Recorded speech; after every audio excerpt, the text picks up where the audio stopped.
Olá, bom dia, graça e paz. Obrigado que você está aí assistindo, permanecendo, né? Aprendendo, buscando aprender mais do Senhor, acerca da palavra. Eu percebi que houve uma queda aí nas visualizações das aulas, mas espero que isso não, né, atrapalhe você que tem assistido, para que a gente, quando retomar, a gente volte todo mundo alinhado no que a gente tem tratado aqui, amém? Gostaria de orar, você que pode, para a gente dar continuidade à nossa aula de número 9, né, a lição de número 9, parte 2, e a gente vai concluir essa lição de hoje, e aí semana que vem a gente já começa no capítulo 6 de Mateus, amém? Senhor, meu Deus e meu Pai, em nome de Jesus, eu te agradeço, Senhor, porque o Senhor é bom. O Senhor tem cuidado de nós, ó Pai. E o Senhor, Deus, mesmo hoje, a gente sem merecer, o Senhor se compadece, ó Deus, e alcança-nos com a Tua glória, com a Tua majestade, Pai. Perdoe os nossos pecados. Perdoe, ó Pai, sobre o pecado da omissão, sobretudo. Ó Deus, o Senhor mesmo falou na Tua palavra, através da parábola das ovelhas e os bodes, ó Pai. Aquele que não fez, ou seja, o pecado de omissão, é aquele que não são ovelhas para Ti, Pai. Ensina-nos a não ser omissos, a não ficarmos apáticos a tudo, Deus. Tira toda a frieza do nosso coração e coloca em nós um coração de carne, igual diz a Tua palavra. Te agradeço por este momento. Eu creio, Deus, que a Tua palavra é poderosa para alcançar cada lar que estiver assistindo. Oh Deus, cada lar que estiver ouvindo, Pai, entre com o Teu poder, Deus, e que a Tua palavra faça diferença, não eu mesma, mas é o Teu poder, o Teu Espírito que vai trazendo o discernimento, Pai. Te agradeço por tudo isso e me disponho ao Senhor como instrumento nas Tuas mãos. É que eu te peço, consagro, Deus, a Ti este momento, essa escola, Deus, que o Senhor entre nas nossas mentes, nas nossas vidas, ó Deus, e revela a Tua vontade, que é boa, perfeita e agradável, Deus. Muito obrigada, em nome de Jesus. Amém. Amém? Vamos ler o versículo que a gente vai ler essa semana, do 43 ao 48. Mateus, a gente está no livro de Mateus, capítulo 5. O versículo é do 43 ao 48, que diz assim: Ouvistes o que foi dito, amarás o teu próximo e odiarás o teu inimigo. Eu, porém, vos digo, amai os vossos inimigos e orai pelo que vos perseguem, para que vos torneis filhos do vosso Pai que está nos céus, pois que ele faz raiar o seu sol sobre os maus e os bons, e derrama chuva sobre os justos e injustos. Porque se amardes os que vos amam, que recompensa tendes? Não fazem os publicanos igualmente assim? E se saudardes somente os vossos irmãos, que fazeis de notável? Não agem os gentios também dessa maneira? Assim sendo, sede vós perfeitos, como perfeito é o vosso Pai que estás nos céus. Então aqui Jesus continua nos ensinando, né, acerca do Sermão do Monte. Ele não traz um sentido de que nós precisamos ser passivo. A gente precisa ter uma atitude passiva, mas além disso, a gente precisa amar aquela pessoa com que a gente teve alguma, né, a pessoa teve alguma questão com você, por exemplo, a virar outra face, né? Então não é só ter uma reação passiva, uma reação disposta a ter um acordo, mas também ter um coração que ama essas pessoas, porque amar só os que te amam, que vantagem tem isso? Jesus, né, pergunta isso aqui, ele faz essa pergunta. Então a gente vai ver essa parte. Ame os que te odeiam, né? Tem um dito de Agostinho, ele fala: muitos têm aprendido a oferecer a outra face, mas não sabem como amar a pessoa que esbofeteou. Então, a gente aprende a controlar a nossa reação, como eu falei semana passada, mas a gente não consegue amar essa pessoa, né? Então, o Senhor nos desafia isso, a amar essa pessoa que te esbofeteou, não só virar a outra face. Jesus, ele traz então uma abrangência aí do que é realmente o amor ao próximo. Aqui quando fala assim, ouvistes o que foi dito, amarás o teu próximo e odiarás o teu inimigo, Jesus ele cita Levítico, mas em Levítico não está falando odiarás o teu inimigo. Vamos ver, quer ver? Levíticos 18, o capítulo é o 19, o versículo é o 18. Êxodo, Levítico, capítulo 19, o verso é o 18. Diz assim: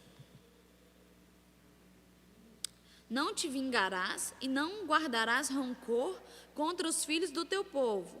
Amarás o teu próximo como a ti mesmo. Eu sou o Senhor.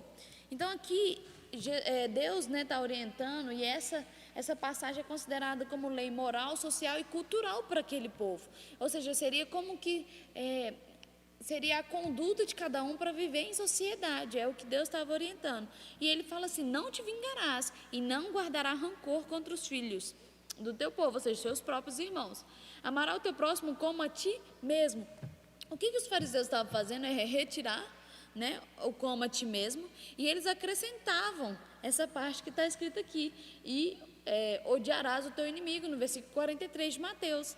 Então Jesus vem, mais uma vez, colocar o que os fariseus ensinavam, não era bem exatamente o que Deus pediu, não, que eles estavam subvertendo a lei, no sentido de que passando outra coisa do que era o objetivo. Então Jesus traz o que realmente era. E aí a gente pode perceber que outras leis, por exemplo, Êxodo 23, eu vou ler um pouquinho hoje, 23, do 4 ao 5. Deus fala assim: se encontrares desgarrado o boi do teu inimigo, ou o seu jumento, lhe reconduzirás. Se tiveres cair debaixo da carga o jumento daquele que te odeia, não o abandonarás, mas o ajudará a erguê-lo. Só até aqui. Então Jesus lembra ele de uma certa forma essas outras leis, Então os fariseus, o que eles faziam? Eles pegavam o que era conveniente da lei e aplicavam e passavam. Só que quando eles passavam para frente, eles passavam de uma forma distorcida, de acordo com os seus próprios interesses. Então aqui, quando Jesus vai contradizer o que eles estão falando, ele fala assim: não, eu porém vos digo, amai os vossos inimigos e orai pelos que vos perseguem, Jesus, ele traz a questão de que, mostrando na cara dos fariseus, de que eles amavam o próximo, e eles escolhiam quem era o próximo, e eram os outros judeus, e quando o próximo era só os outros judeus, qualquer outra pessoa se tornava inimigo, e então, portanto, por ser inimigo na cabeça deles, podia ser odiado. Presta atenção, na cabeça deles, não é isso que Deus orientou. Então Jesus traz uma revisão do que eles estavam passando para ensinar. E Jesus falou assim: olha, eles ensinam isso, mas os meus discípulos precisam ter esse tipo de conduta, esse tipo de característica. Não tem como a gente falar de amor ao próximo sem a gente citar a parábola do bom samaritano. Jesus mesmo que falou dessa parábola. Eu acho fantástico, porque Jesus faz questão de responder uma pergunta com essa parábola. Quer ver? Lucas 10. Lucas capítulo 10, vou ler rapidinho, porque ela é um pouco grande, mas só para a gente entender.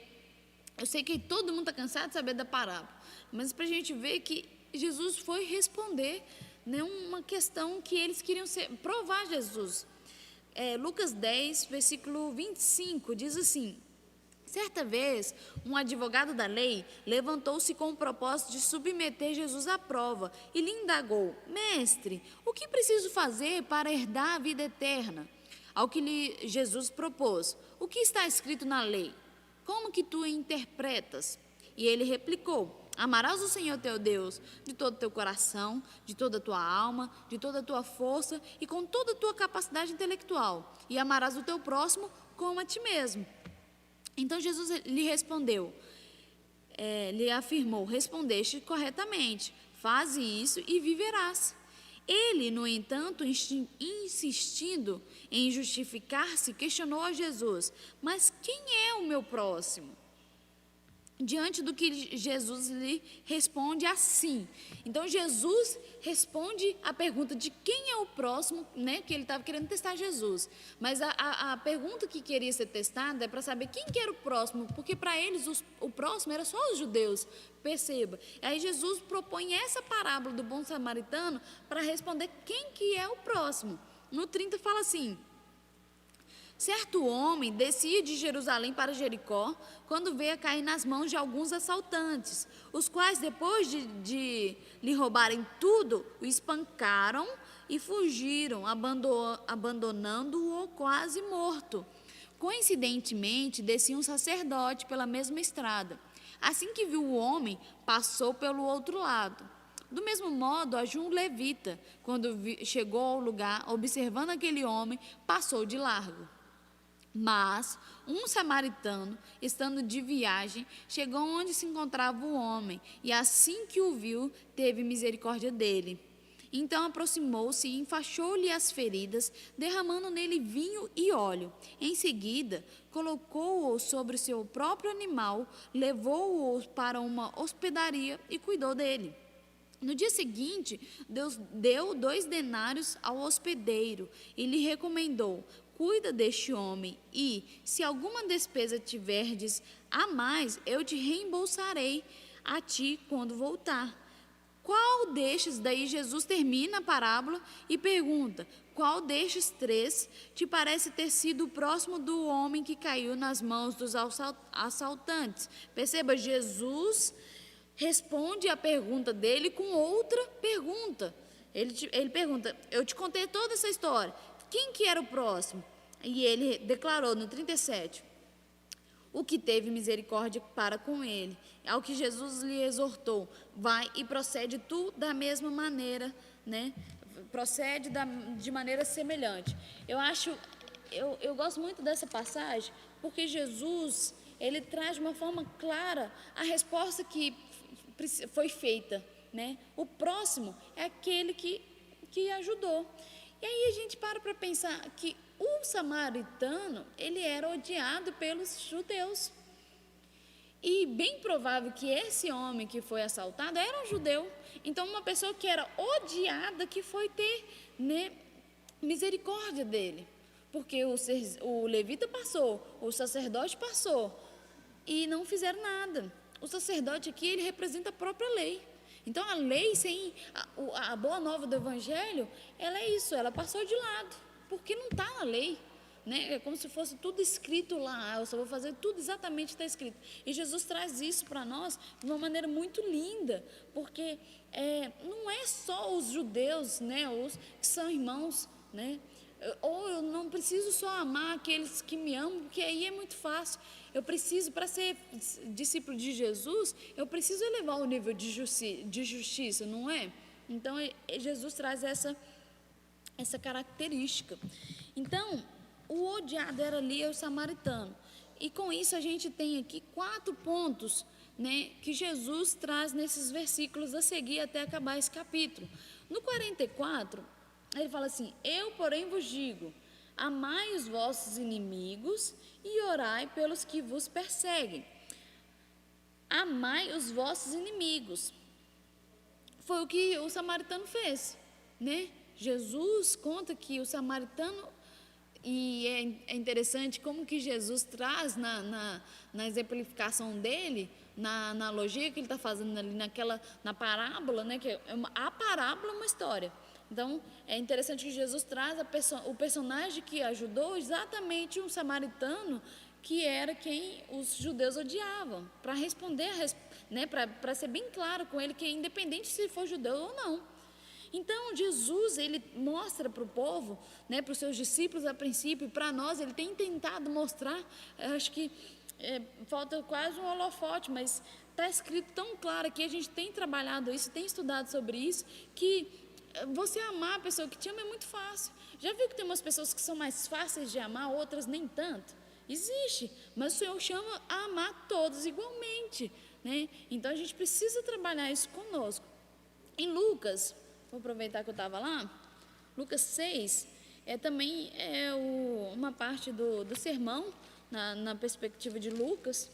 Aqui fala no Lucas 6, 27, exatamente isso, Jesus falando, ó, contudo, 6, 27, contudo tenho a declarar a vós, outros que me estáis ouvindo, amai os vossos inimigos, fazei o bem aos que vos odeiam. Então Jesus, com essa parábola do bom samaritano, ele já trouxe aquela frase que a gente conhece hoje, amar sem olhar a quem, há muito tempo com essa parábola, né? Ele manda a gente amar sem olhar a quem mesmo, sem fazer distinção a quem a gente vai amar, certo? Na parte B desse 44, fala assim, e orai pelos que vos perseguem. A gente não tem orado nem pela nossa família, a gente não tem orado nem pelas coisas que de nosso próprio interesse, porque às vezes a gente pensa que a oração é só para quando eu quero um bem material ou quando eu estou numa situação difícil. E a gente despreza essa arma que o Senhor tem colocado à nossa disposição. E aí quando fala para orar pelo inimigo é assustador, porque eu não oro nem por aquilo que eu quero. Entende? Então o Senhor nos convida a orar também pelos que nos perseguem. Jesus fez isso quando ele estava lá sendo crucificado, né? Ele pediu, orou a Deus, rogou a Deus por aqueles que estavam açoitando Jesus. Outro exemplo que eu gosto muito é o de Estevão. Estevão, ele vai lá, fala muito bem, né? O discurso de Estevão é assim, excelente. E Paulo estava lá assistindo, e quando ele, né, vê os céus abertos, o pessoal o apedreja e ele pede perdão porque eles não sabiam, né? Eles não sabiam o que estavam fazendo. Quer ver? Vamos ler de Estevão rapidinho? Atos 7. Atos 7, 60. A execução de Estevão. E fala assim, ó. Então caiu de joelhos e clamou em alta voz, Senhor, não lhe atribuas este pecado. E tendo dito essas palavras, adormeceu. Então, Estevão foi assassinado injustamente e ele ainda pediu perdão por aqueles que estavam fazendo isso, porque, não, Senhor, não atribua a eles esse pecado, não, porque eles já têm tantos outros, né? Vou pensar assim. Então, orar pelos perseguidores. Em Mateus 5, 45 ao 47, a gente vai resumir esses três, né? 45, 46 e 47. Fala que para que nós nos tornemos filhos do vosso Pai que está no céu. Ou seja, é a continuação do 44. Amai os vossos inimigos e orai pelos que vos perseguem, para que vos torneis filhos do vosso Pai. Interessante, né? A gente se torna filho amando o nosso inimigo. Porque se eu amo meu inimigo, eu sou como Jesus, eu aceito a característica, o caráter de Jesus. Então, eu sendo como Jesus, eu me torno filho. Né? Parece, mas é mediante ao sangue de Jesus quando eu aceito. Sim, mas eu aceito e não pratico as coisas que Jesus nos orienta. Então, né? Eu não sou como Jesus, eu não sou um filho como Jesus. E aí ele fala assim, amai os vossos inimigos e orai pelos que vos perseguem, para que vos torneis filhos do vosso Pai que está nos céus. Está claro que, para isso, pois ele faz raiar o seu sol sobre os maus e sobre os bons. Ou seja, não tem distinção entre as pessoas aqui, né? O sol vai raiar para todo mundo, né? E derramar a chuva sobre o justo e sobre o injusto. Então, a chuva não cai só na casa de quem é justo, cai sobre todo mundo, porque Deus não faz essa distinção de pessoa. Aí no 46 fala assim, porque se amardes o que vos ama, que recompensa tendes? Então assim, você está amando a sua família, e olha que a gente tem vivido uma sociedade tão caótica que nem o da nossa família a gente tem amado. Mas se amar os da nossa família, que benefício que tem? Eles te amam, é recíproco. Mas que recompensa você vai ter se você amar os que te amam? Os publicanos, que eram uma espécie de pessoas que os judeus mais odiavam, porque eles roubavam, eles trapaceavam. Então, Jesus traz assim, os publicanos, que aquelas pessoas também fazem isso, eles fazem igualzinho. Você está criticando os publicanos, mas eles fazem da mesma maneira, né? E no 47, e se saudardes somente os vossos irmãos, que fazeis de notável? Se você passa, não vou cumprimentar o pessoal da quadrangular ali, não, porque ele não é da igreja. Não existe isso. A igreja de Jesus, quando ele vier, a noiva, ele vai buscar só nossa igreja aqui, não. Né? O corpo é um só, em todo mundo, todo aquele corpo que professa o nome de Jesus. Né? Então, se fizer só isso, que notável que há. Então, aí Jesus fala, os gentios não fazem da mesma maneira? Os escribas e os fariseus faziam do ódio a sua religião. E Jesus convida o contrário, fazer o amor à nossa religião. Né? O amor cego, não. O amor de acordo com esses princípios. Não é qualquer tipo de amor, não. O amor com esse tipo de princípio cristão. Porque existem amor que não é amor na Bíblia. Porque, ou então, o conceito de amor que a gente entende está distorcido. Porque o amor que Jesus traz é amar o inimigo. Isso está na nossa sociedade? Não está. Então não é qualquer tipo de amor, é o amor cristão, amor de Jesus. Né? Então Jesus ensina que a nossa religião, como cristãos, né, como discípulos dele, eu sei que parece até pleonasmo, de tanto que eu repito, mas a gente precisa entender que nós somos cristãos porque devemos ser discípulos de Cristo. É simples. Amém? Então a gente precisa ser como Cristo, na sua característica, nas atitudes, né, em tudo. A gente precisa ser convertido, assim como Jesus, né, convertido em Cristo. E isso acontece quando nasce a nova criatura. Amém? Então, ao contrário do que os fariseus eles pregavam, Deus nos ensina, através de Jesus, a amar indistintamente, amar os nossos próximos, que esses podem ser, às vezes, um inimigo ou não. Né? O próximo era todo mundo para Deus. Né? O próximo incluía o inimigo para Deus. Então, se a gente ama os nossos amigos, a gente está na mesma categoria dos incrédulos, né? Ou então o nosso nível de amor é praticado, até mesmo os publicanos aqui faziam igual. Então a gente está na mesma categoria de quem era vigarista, de quem roubava. A nossa relação de amor está igual a esse nível aqui. Então, né, não faz sentido eu cumprimentar só os da minha igreja. Né? Eu não preciso achar que os outros são, né, menos cristãos ou não são meu próximo porque não está no meu convívio. O próximo não é só aquela pessoa que está no meu convívio, e a gente viu isso na parábola do bom samaritano. Então, o que Jesus, aqui no 4, né, eu falei sobre amar os inimigos, orar pelos... Eu falei 4, né, que a gente ia falar de 4 tópicos.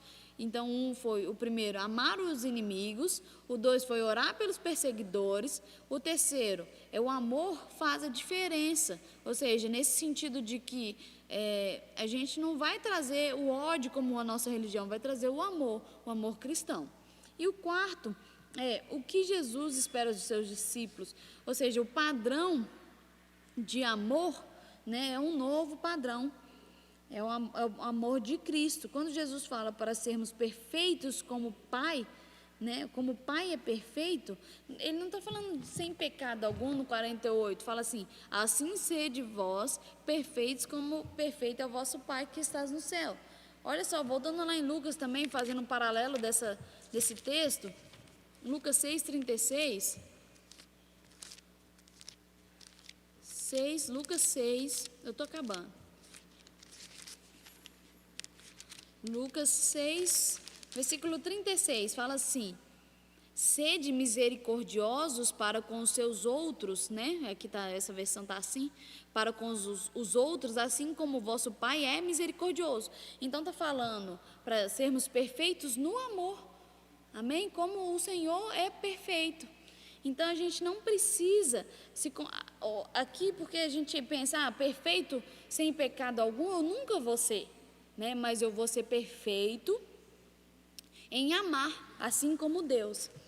E aí ele traz para nós esse estado de perfeição, no sentido de que a gente vai amar todos os nossos próximos, vamos dizer assim, todo mundo que é próximo de nós. E Ele nos chama a ser perfeito em amor, ou seja, amando os nossos inimigos com a mesma qualidade de amor de Deus.